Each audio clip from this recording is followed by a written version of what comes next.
Ladies and gentlemen, it is time for another all-new episode of The Crowning Achievement, the show where we explore the ins and the outs of some of your favorite esports personalities and YouTube stars. My name is Fireblaster, and I'll be your host through this journey today. Our next guest is currently available. Let's go ahead and get them on the line, and so we can start this interview.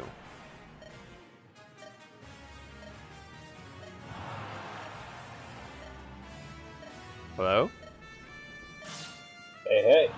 There he is. So, how's my sound, brother? You sounded pretty good. You're decent. You got a little echo, but it's not bad.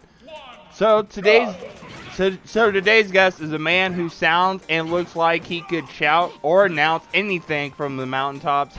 A man of conviction and vigor, and a man with great drive and focus. Please help me in welcoming today's guest, StutheAnnouncer. Man, I'm not sure if you could have picked the worst words in focus for the guy with unmedicated ADHD, but nevertheless, it's a great honor to be here with you. Thanks for having me on the Crowning Achievement. Man, I'm appreciative of you being here. We're gonna go over a lot of great things that are gonna be going on for you here in the next couple of the next couple of days, the next couple of months. Definitely one of those things we're gonna explore the ins and outs of you as a personality. It's definitely gonna be a fun time. Yeah, absolutely, man. And nice to see you got some gaming stuff happening in the background. That ain't you, is it? No, it's not. I'm not playing. Well, there are some times that we've done friendlies on this show, but I figured it's just easier for me to put it on spectate mode than having it, me playing and trying to focus on playing and doing the interview show. It just takes away from it. So definitely one of those things. But yeah, I got you. And that's the. I was kind of wondering, like, that ain't you with the Lucina, bro. Because that's the case. We gotta talk. Like, yeah, this Lucina kind of getting schwacked right now by this Ryu. Yeah. But let's go ahead. Just in general, I'm just gonna get this point out. It feels like maining Lucina in Smash Ultimate feels like walking into a Ben and Jerry's and just ordering vanilla. Like, I don't get how you can have such a variety of characters and then also just have like those standard like bread and butter. Like, don't get me wrong, it's a high skill ceiling. You can do well with her, but man, is there a more like white bread character? Yeah, definitely. Like the white bread, no calories kind of look for Lucina as a character. Somehow gluten-free, yeah. There are some hype Lucinas, don't get me wrong, but man, playing her is pretty dry. Yeah, I know, right? But let's get started. Let's start from the beginning. It's where we always like to start these things. What region are you from? What do you call region? What region do you call home? I am and always will be from Philadelphia, Pennsylvania. Nice. Which, in Smash, it puts me in Tri-State, and in real life, Tri-State wants nothing to do with us. So, that's fair. And how long have you been going to events? Man, I've been going to events. Just gaming, Smash, FGC stuff ever since May of 2018. So this is my 4-year anniversary. Nice. That can be quite a bit of time. We've definitely had some boomers on this show. Let's put it that way. Definitely one of those things. Oh yeah. Yeah. And speaking of origins, where did the tag StutheAnnouncer come from? I'm kind of curious about where this came from.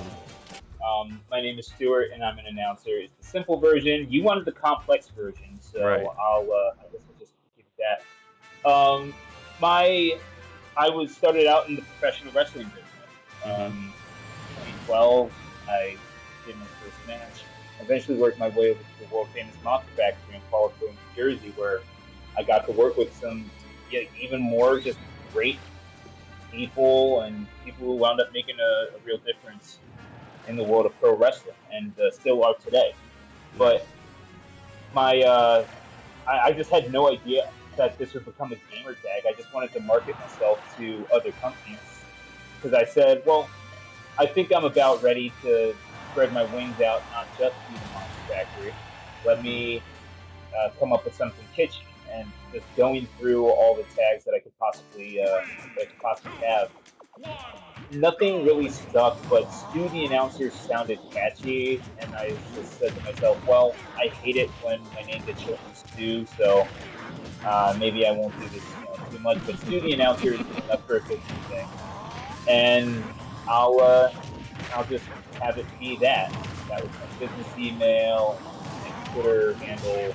Nice. And yeah, that's how it came about. I had no intention of this being my gamer tag and for everyone just call me Stu, but well, here I am 4 years later, and that's where we're at. And that's awesome, you know, like everybody has their own formalities and why tags come about and stuff like that. And it's definitely cool hearing different, you know, approaches on just how people come up with these specific tags that they're going to go by. So, you know. What a fantastic story. How'd you get your tag? By accident. I don't even know how else to describe it. It was just by accident. My entire career has been by accident. Hey, man, you know, our last guest, which if you guys haven't checked it out on the Twitch, which is Script, was yesterday's guest. And both of you guys' episodes will debut the same day next week sometime or 2 weeks. But Script's tag came from one of his offensive line buddies was just making a joke about something, and you know, it ended up sticking. So definitely one of those things, like, you know, there are definitely a lot of different ways people come about with their tags, and it's very, very interesting. Oh, very true. Very true. I think one of the what was it? There's this one guy that my good friend from Philadelphia, Deli, was talking about this. He was POing at Collision, Tristate, just this past March, and there was like a dude from North Carolina whose tag was NC Sam, I believe it was. And he said, "Hey man, can you just like stand behind me and gas me up? None of my friends are here right now, so I can support." And he said, "No, that's really cool. Of course I can do that." So anytime he took stock, he's like, "Let's go, come on!" And he was a DDD, so that helped. Oh, he got DDD. That's awesome. The story about Deli could only be told with 3 goddamn DDD from But no, but this is the mix-up right here, though. After the block was over, like after the pool was kind of finished up, Deli talked to him and said, "Hey, bud, so I'm curious. Like NC Sam, that tag, it's because you're from North Carolina, right?" So NC Sam looks him in the eyes and says, "My name is actually Todd." What? Yeah, absolutely mixed, straight up. Like it was, like I heard that and my ankles buckled. Like it was crazy. It's like the E-fist pitch during baseball. You don't know what it's gonna come out like. It's gonna be a change ball. Yeah, is it a curveball? Like, yeah, it's like it's just the Yu Darvish 56 mile an hour, like looping over the plate. Oh my gosh, right. It's ridiculous. Yeah, no, there are far more entertaining stories for who got their tags. What inspired you to be start up in esports? Was there anything in particular? Yes, actually. So I got my Switch after I had gotten back from. How far back do I go? Because I feel like it all kind of requires context, but. Hey, bring it. We got time. Fair enough. Well, I knew when I wanted to go out of the country in 2016, 2017, as we all do. the geopolitical climate being what it was. I worked in politics, and politics at that time was especially toxic. So, yeah, just after all of that, I decided to go to Costa Rica, and I got pretty good chances to work and live down there, and I did that for about 3 or 4 months. But the one thing that I was looking forward to upon my return was the Nintendo Switch, which had gotten revealed. The trailer was dropped sometime that fall, I believe it was. The one where like people were just taking it out of the dock, and we saw that for the first time. Yeah. And I thought to myself, as soon as I get back, I'm getting I hadn't had a new system in like 15 years. The newest system that I had was a GameCube. And yo, shout out to the GameCube. Yeah, let's go. Avalanche, aka my childhood. Yeah. So I eventually got back. I was living in Colorado, and I got the Switch, but I eventually got turned on to the Splatoon 2 World Championships that were being presented by George Kent, who still does stuff with Nintendo to this day and is one of the best commentators you could possibly ask for. And another young lady named Ashley Skada, who's also a fan of Twitter. So yeah, pretty. It's just hard when you're going up with someone who works literally for the Portland Trailblazers and like on the network. So yeah, just great talents all around. But I was watching it and I saw Splatoon and was like, wait, I can do this. So I went to the lab once I got back to Philadelphia, maybe a couple of months later. I went to the lab and I showed up at a Bears because I heard that they were going to do in-person Splatoon events. I was like, well, I can commentate Splatoon. Let me just give this a try. And I showed up and it was a Smash event. And at some point, someone said, hey, we don't really have anyone commentating. Do you want to try? And I had never played Smash 4 up to that point. So, of course, I said, sure. And it was as rough as you could imagine it being. And, yeah, I remember grand final of that event versus the Great Gonzalez. So, wow. Yeah, please don't look up those VODs. They're That's what's funny is like when I was talking with Script yesterday was I brought up the fact that we had commentated my first big pre-local. We had commentated together, and then he's like, "Yeah, send me the VODs. I'd love to see that kind of stuff." And I'm like, "No." I'm like thinking to myself, I'm like, "No." Like that commentary for Fireblaster is so bad back in those days. Like it's gotten way better, but like one of those things you're like, no, you don't even. It's like put it in a closet and leave it alone kind of thing.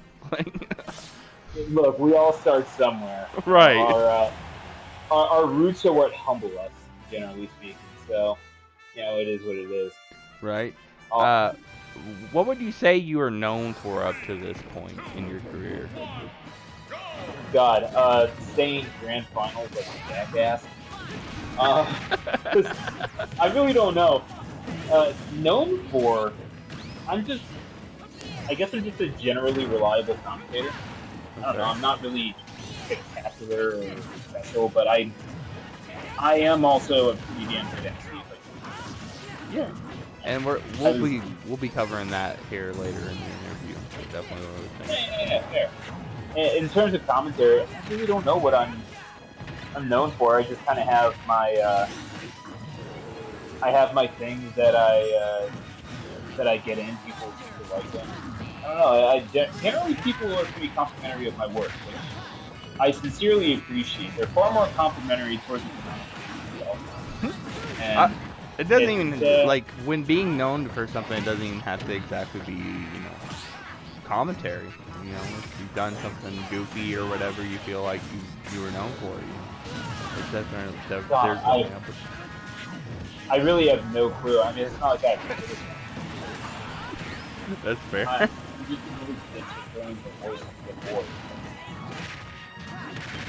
Alright. That's what I think. But I'm not. Don't make the mistake of thinking that I'm important. I'm really not. I'm a guy who likes to yell and throw my foot. That's literally it. Everybody's important in their own way. That's all you gotta say.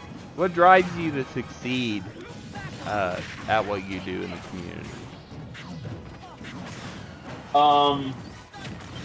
Let's see. My own insecurity. No, in all seriousness, I don't know what drives me to succeed. The fact that I haven't done everything that I want to do. That's fair. I want to be able to make a living entertaining people and talking. And if people find me entertaining enough and I have an opportunity to do so, then I suppose that's all worth the trouble then.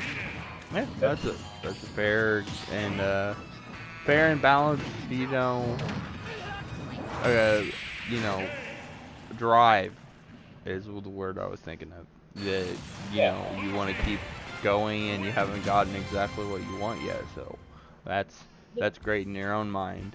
Let's talk I about want people around me to succeed, man. Like that's the whole thing. yeah. I kind of don't care all that much about my own stuff, but if I can support others, that's great too. I just know that at some point I do have to fulfill myself and fulfill my needs. So okay, yeah, let's make some money doing this. But also, if I just don't see a point in doing it if it won't. You know what I'm saying? Yeah, I feel you. All right, let's talk about. So I'm avid follower of Stu on Twitter, and I noticed you had posted something earlier today, which was pretty cool on my perspective, and like how driven you are. Let's talk about how of an impactful weekend you're going to be having here in the this next weekend coming up. Yeah, so this weekend I will be casting for 3 straight days. Once is going to be at the laboratory in Hatboro, Pennsylvania, for the biggest weekly in the Philadelphia area, so Bears. Next is going to be at Collision Smash Sport. It's going to be a regional. We got all the heavy hitters from Tristate coming out. We got Sweet, we got Fuzz, we got Leon, we got all the up and comers.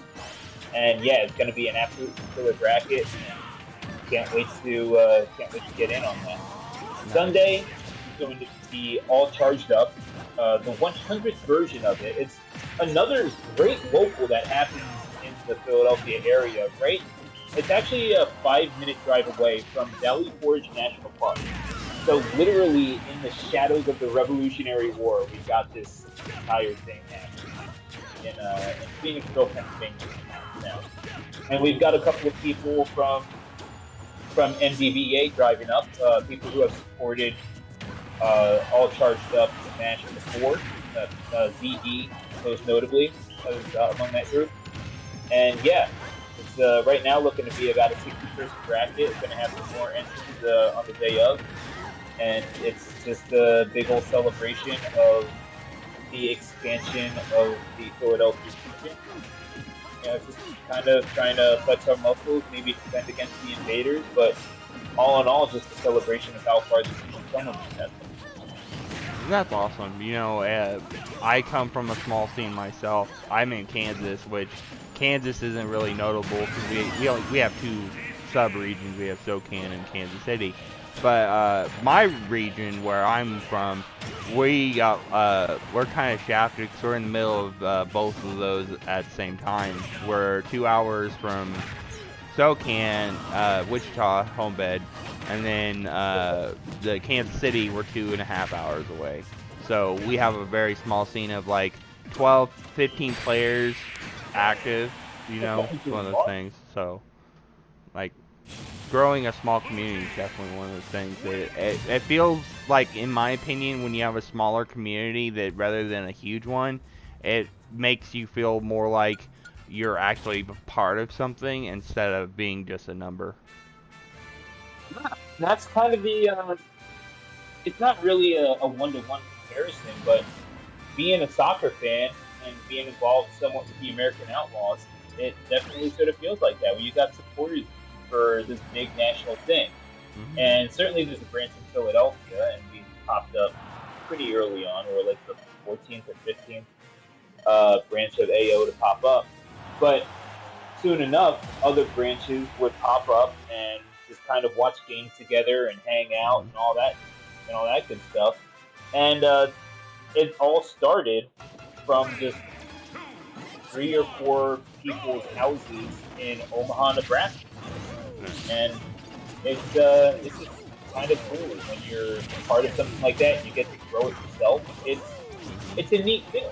You know, you really do feel like you're part of a family, you're part of a community, and that's one thing that I hope that we hold on to as we do grow bigger, while also fielding corporate interest and all that sort of stuff, is to maintain the human side of things and realize, like, yes, we've made mistakes as a community as a past, but hopefully that serves us, you know, to be more knowledgeable and to have more wisdom about with our decisions in the future. Right. Keep it more of a grassroots feel of, you know, more of a home bed instead of, you know, a national spectacle like a lot of, like League of Legends is starting to get to that point where they're at that national spectacle like level at this point almost. So they've been there. It's just there's so much corporate shit that happens there. I don't even know if they're called a League of Legends community. It's like I don't put on an Eagles jersey and it's like, yeah, I'm part of the NFL community. You know what I mean? Like that's not how that works. I'm part of the fandom and that's super cool, but I just don't really know how much of that you get. How much of sports, like branding, culture, really comes through with, you know, FGC culture, not in like those ways of, oh, you know, this is, you know, so politically correct. Like you see people, you know, some certain people in the FGC talk about, where it's like, oh yeah, esports can't handle us or whatever. But no, that's a different thing. It's more just, is this translatable on a grander scale? And history tells us that it's not, but we have an opportunity to show people that it is. And that's because we have these little tournaments that are so vitally important, like where you are, like in, say, Springfield, Illinois, like in Central Pennsylvania, like in Tallahassee, Florida. Like, these little scenes are so vitally important in keeping the community feel that this scene has. Right. Yeah, definitely like, you know, more of the family feel instead of trying to become more about corporate numbers and money and all that crap that comes with, you know, trying to have big sponsors. I hope we can pull it off because there's definitely something huge coming down the pipeline for, you know, their opportunity for that, and I hope we kill it, because I mean there is an opportunity to get more money in the scene, which is a lot of people want at this point, but you know, it's not always about the money, guys, like legitimately. Yeah, no, it's believe me, if my life were all about money, my life would suck right now. But that's the thing. You don't necessarily need to have it be all monetarily driven, and that's the thing. You're going to have these scenes entering, or these companies entering the scene, and it will charge you. It will charge them to really push Smash content, but that's because they're trying to make a buck off, and that's not necessarily a bad thing. It's just, keep that in mind. Like, FaZe Clan entering the scene is unequivocally a good thing. They're a great organization run by great people. Thank God FaZe Clan entered. Better late than never. But, you know, you also kind of realize, okay, this is what top players are here for. They're going to get the big bucks. They're here to win competitions. What does that mean for us owing to it? We enter, we're chilling, we're fine, we hang out, we help create the atmosphere, and that's just as valid as any reason that Spargo or T1's MK Leo or NV's Wizgrove has for entering a tournament. It's all completely valid. Just what this scene can be, what we make of it. And that we have that unique position because we've never had developers support, and thus we've learned how to survive without it. Yeah, definitely. I can agree with that 100%. And speaking of value, right? We greatly value if you guys at home would give me the chance to subscribe to my YouTube channel. Posted it in the chat. Be greatly appreciated because there's gonna be lots more personalities that are gonna be coming on the show, and I'd value you if you became part of the Fireblaster community and you know, follow the Twitch channel. Definitely greatly support me, would be greatly appreciated, because I'm trying to grow this into something that, you know, there hasn't been anything like this on YouTube yet, like where we're exploring personalities of esports and stuff. So if you guys can help me grow, I can help grow with getting better people and bigger personalities and people that might not expect, like you know, I'm in talks with a couple people. I'm not going to say their names yet, but let's just say those people are definitely huge in multiple games, been a world champion in multiple games. So there's definitely opportunities. So, but yeah. And then there's... Which man, you're like I said, you've been one of the people. Like I'm just gonna give you the shout out real quick because obviously I'm not just gonna bring anybody on the show. And for me personally, and this is my sentimental time, because I have a sentimental time at every one of these episodes. I try to have like a personal connection with the person I'm or you know, speaking with, you know, podcasting with, whatever you want to call this. And first time I met StutheAnnouncer was over at Low Tide City. The man, he knew who I was. He knew who I was, but I didn't know who he was, right? And then he approached me and said he loved my commentary, that I needed to keep growing and doing better and stuff like that. And this is a guy I've never met in person before in my life. And like, it's one of those things, like, it's appreciative that you have like that outgoingness, that, you know, that personableness of that, like, you want to reach out and help people, like, just ingrain in them that, you know, you might not be where you're at now, but, you know, you could get there. And I appreciate that coming from somebody who hadn't met you before that tournament. We had talked a couple times, but we had never met in person. Yeah, just sort of on and off, right? But right. Yeah, we like talked like once or twice previously, I think, like before that interaction. So, but yeah, I just, from me to you, that's my like appreciativeness of that, because in this community, I'm gonna be dead honest, there's a lot of people that are shitters, that are toxic for no reason, which is something we're gonna explore here in a little bit, and like just having other people that are like-minded like myself, who are genuine most of the time and don't, like, not toxic kind of thing, is appreciated, because I don't think I'd be in this scene any longer if we didn't have people like you in our community. You go fuck yourself. So they sorry, bud. You're good. Yeah. Now, in all seriousness, toxicity is what you make it at the end of the day. It's just there's always going to be some sort of weird, contentious bullshit in any gathering of people where the number is more than one. So just it is what it is, and we just kind of have to roll with it in that regard. But I don't know, man. When it comes to this scene,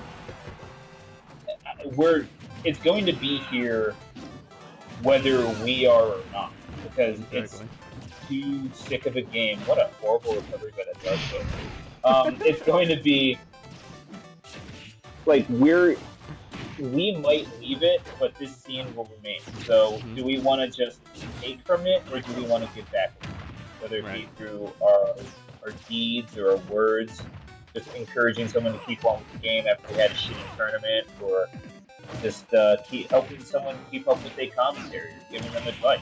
Like, I'm not going to be in Smash forever. Like, I'm going to be gone one day, and the world will turn without me. What do I want? What impacts will I want to have on the world? That's fair. Act like that.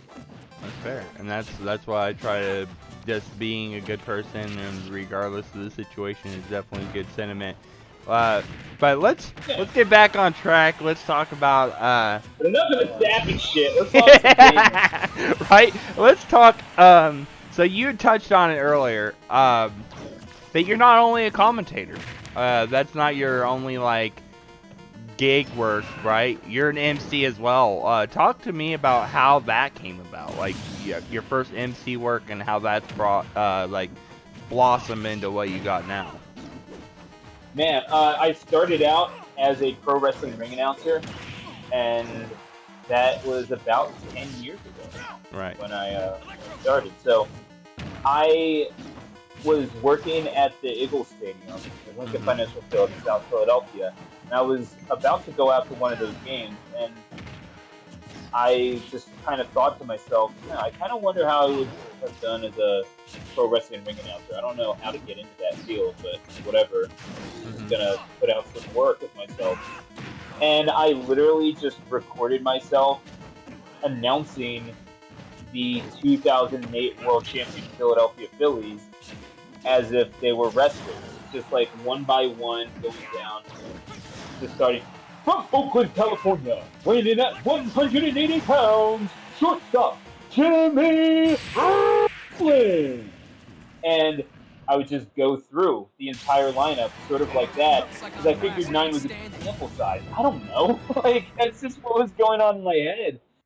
And I put it up. I got some positive feedback from the subscribers that I had on YouTube, and I got like it's just positive words overall until someone from the from my local supporters group, for soccer for the Philadelphia Union, my friend Kylie Sharp, I'll shout her out, pointed me towards Triple WA, the promotion that's still running. It's just kind of a place where you start out, and he said, hey, why don't you send this to that company? And I did. The person said that I had a nice voice. How about we get you in the ring? And so that was my about 3 weeks later, December 8th, 2012. I had my first event as an announcer. So that's literally how StutheAnnouncer began. Nice. That's cool to hear, like just how the MC part of your career, started out, is because like I've seen a lot of your commentary, because that's one of those things like I like to do, is watching other people and how they approach the game and how their vibrato is and their consistency and stuff like that. And seeing your MC work is tremendous. It's ridiculous. Like I've never seen like so much of a transition from like your MC work to your commentating. Like it's completely almost like two different fields. Like you're commentating and the drop off in quality is just precipitous. Let me tell you. All right.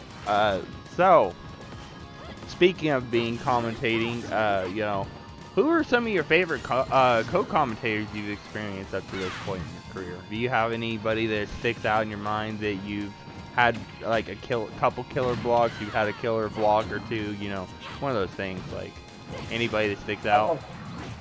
I've never had a bad block with Kupa, ever in my life. He's so easy to work with. There's a reason why he gets dubbed with BGBC, the reason he gets invited out to majors. He's just that damn good. That's my homie for life. King Win, what up, baby? But I gotta say, I've loved working with obviously the bigger names, Max Ketchum, Charles. When I was able to work with him at Momentous, the first offline invitational back from COVID about a year ago now. Working with him was about the easiest thing I could ever have asked. Obviously, like Skiff and Ajax are just brilliant casters in their own right. Lyricism, just so funny and gets you to lighten up. It's just couldn't couldn't function without her on some days, I'm pretty sure. And really, just every single time I get to cast with someone different, it's an opportunity to learn, to grow with broadcast, and to really highlight what other people do in the game and how they see it. Just really shows me what I can work on in front, which I love. And I call it the student of the game. You know, being willing to learn from other people and not being set in your ways makes everybody a better. Like, it legitimately makes everybody a better person, regardless of what you're doing, broadcasting, being a player. You know, being a coach, stuff like that. There are so many things that helps being that way. So, definitely one of those things. But I should absolutely know Simona as well, who I know you've had a few conversations with. Oh yeah, having met in Red City, they are so damn good at preparation. And like, as someone who struggles to write like medically, I don't know how they do it. It's there are some things that I see in life where it's like, okay, someone just jumps from a capsule in outer space back to Earth, or someone just climbs Mount Everest. And it's just like, I'm pretty sure I could never do that even if I tried. That's the one thing in broadcasting that I feel like I could never do if I tried. And it's just, they're so good. Oh yeah, they're so good. They are fantastic, and they're going to be coming up on our schedule for their interview. Let me get the date on that. That's why I'm pulling up my BlackBerry. No, it's not BlackBerry, but Kimona is scheduled to be the 27th of June, so next month, about this time. We'll be having them on the show. So. Yeah, let me just pull up my BlackBerry and sync it up with my IBM ThinkPad real fast. What are you running this? You running this shit on a compact too? Like what the fuck? what we like? Early 2000s technology now? Like, no. Boy, I should have loved my gateway PC. I need to check my beeper real quick. Let me check to see if I got any phone calls. But let's have some fun. We've been having some fun so far. Bennigan's, yeah. Let's have a dream scenario for you. It could be commentating with anybody, any tournament, anywhere, or emceeing. What would be your dream scenario? Yeah, I mean, I wanna MC Evo. I wanna MC CEO. I want to do some of the biggest esports on the planet. Like, I don't want to be taking on a Golden Boy's jobs, but hey, if another job pops up, maybe Golden Boy has enough, so maybe I get to make a living off of that too. Right. Because I know I can do it. I know I'm good enough. So just a matter of getting myself in the position to do that. Right. So yeah, I see myself as a better MC than a commentator anymore. So yeah. Right. I was gonna point out that you brought up CEO, which their mainstay MC, which is Brosa, I think would be cool is if you and Brosa actually had like this tag team MC, like where one of you guys was covering, you know, a certain part of the bracket, and then the other person was covering the other one. I think that'd be awesome, like just to see the different, you know, because your vibrato compared to Brosa's vibrato is completely different how you approach those things. So we're very different announcers, and I love watching his work. He is the mainstay at CEO for a damn good reason, and the only reason that I truly believe the only reason that I'm not on at CEO is because he's just too damn good, and I would never feel good about trying to undercut someone like that who has clearly worked hard to get where they are. So, like, yeah, they're just, Brosa is just so freaking good at what he does, and, I don't know, I would love to do something where if it's Brosa doing Smash, hell, I'll take on another game. Right. Tekken need one, I started doing Tekken, love it. Any potential people running a tournament, you know, looking for an MC, this is the man you want to have on. Or Rod. I would say, so if I had a list of MCs that I wanted at my events, like the top 4, it would be you, Rod, Brosa, or Disciple. Those are the 3, like the 4 people that if I had a big major event, like those are the people I'd bring into the MC, because you guys know how to like hype the crowd, and that's what I would want. Dude, they're all so good. We're Oh, yeah. spoiled for choice. I'll say that. And I'll just throw another name out there that you might have forgot, but I'll always talk him up. Blackanola. Oh, yes. Just God, he's such a consummate professional. Knows how to present himself. Just recently did the Creator Clash, and he's Creator Clash was so good, man. He's really damn good, and it's just whenever he's on screen, you know that shit's getting serious. Right. So I'll always talk him up. He and another person, Puns and Buns. She used to be the social media manager for Nerd Street, and is now with Camelot. Oh yeah, I know who you're talking about now. Yeah, those two have kind of been my guiding stars, my North Stars in esports. The greater esports is what I'll say. Just because, you know, it's hard to get esports to take a Smasher seriously, but you know, people, God bless people like Akinola, Vicky Kitty, and certainly people like Ludwig for showing us that it's possible. Right. Yeah, I'm hoping, and if you guys can get this out to him, I would absolutely love to have Ludwig on the show eventually. If you guys could get him out, the possibility, and now my camera dies, but if you guys could get him, like reach out to him, tell him, hey, you know, Fireblaster's got this up and coming, you know, podcast show. He's got some possibility of having some bigger guests on the show. Would love to have you on. If you guys can if you have a way to reach this man, let me know, and I will put in the work. But we've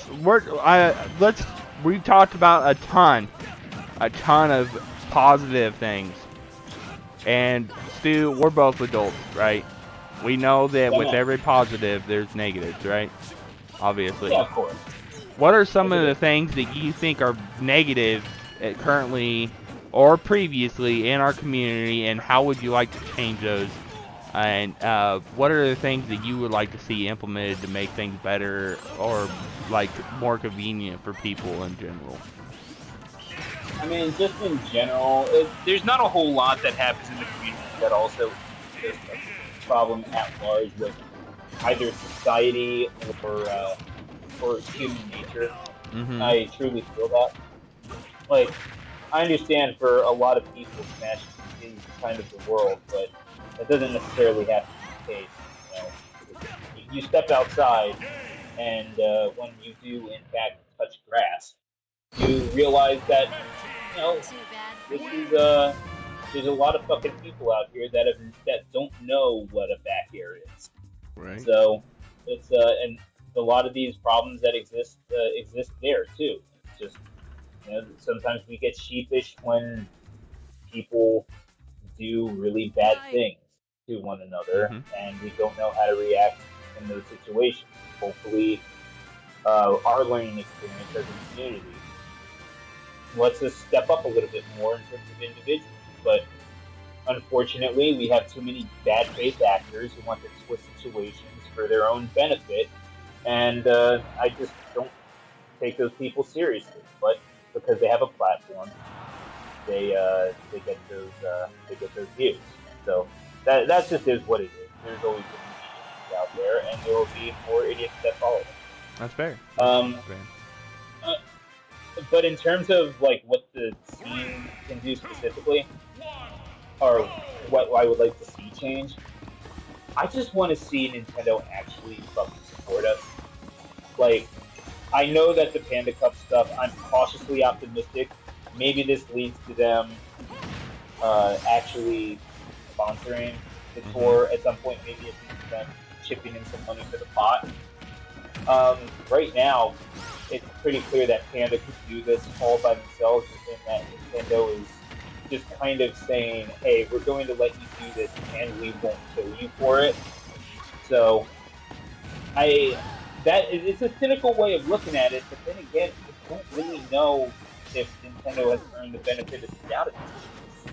Right. So, I hope that it turns out well. I hope that the people that are saying, give Nintendo a chance, are proven right. I want that for the scene because Lord knows the scene deserves it.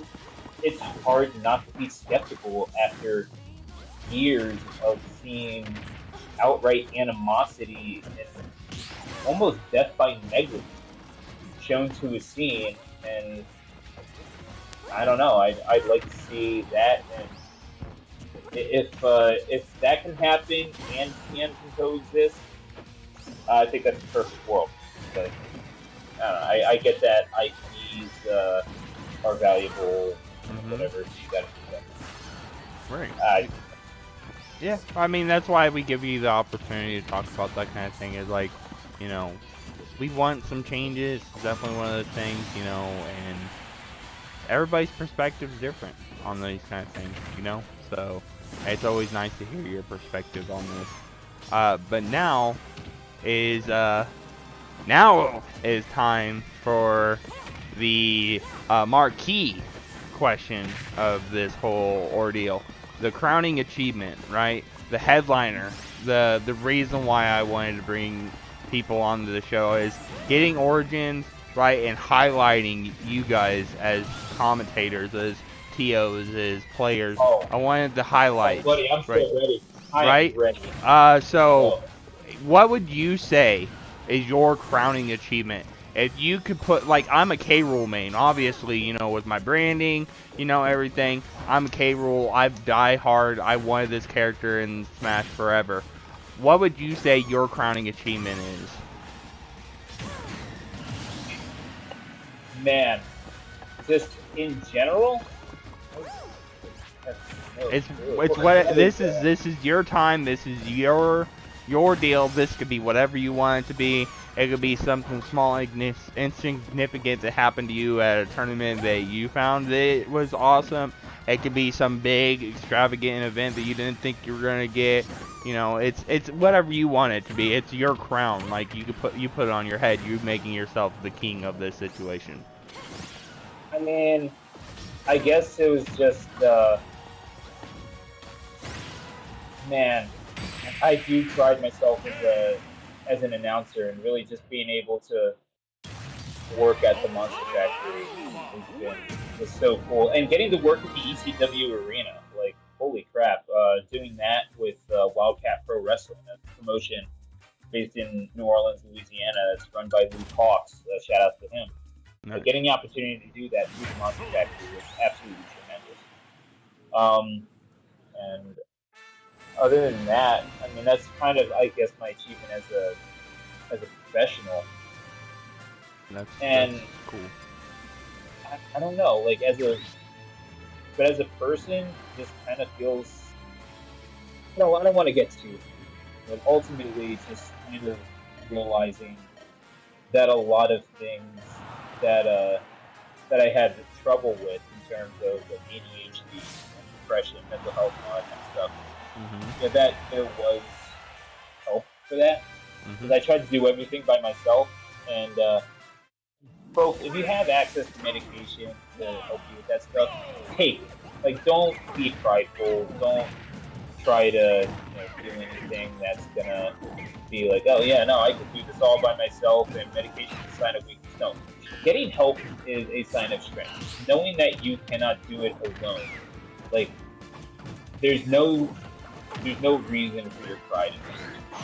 Go and get the help that you need, and really the help that you deserve, because whatever feeling of hopelessness and self-loathing that you have, it's not.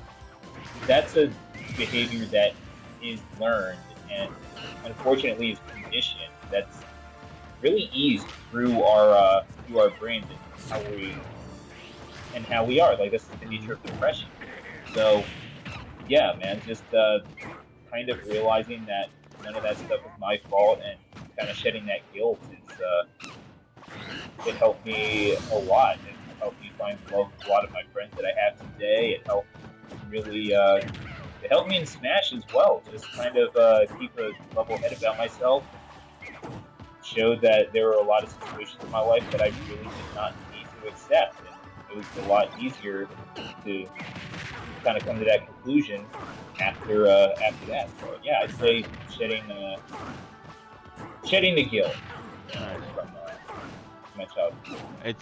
That's a great sentiment. I know it's definitely one of those people. Like, I'm one of those people that is all for trying to help yourself and get better if you have those those troubles. It's definitely one of those things.